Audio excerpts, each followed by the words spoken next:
జల్లెడి పడితే ఒక్కడు కూడా నిలబడ్డా. ఇలాంటి ధైర్యం లేని జనాన్ని పెట్టుకుని వీడేం చేస్తాడు?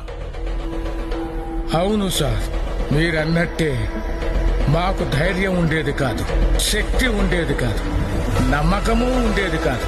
చావు మా మీద గంతులేసేది.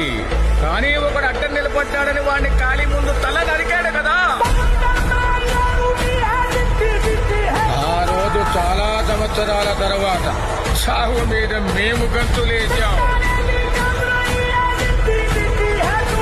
వాడు కత్తి విసిరిన వేగానికి ఒక గాలి పుట్టింది సార్. ఆ గాలి నరాతిలో ఉన్న ప్రతి ఒక్కరికి ఊపిరిచ్చింది. మీకొక సలహా ఇస్తాను, మీరు మాత్రం అతనికి అడ్డు నిలబడకండి సార్.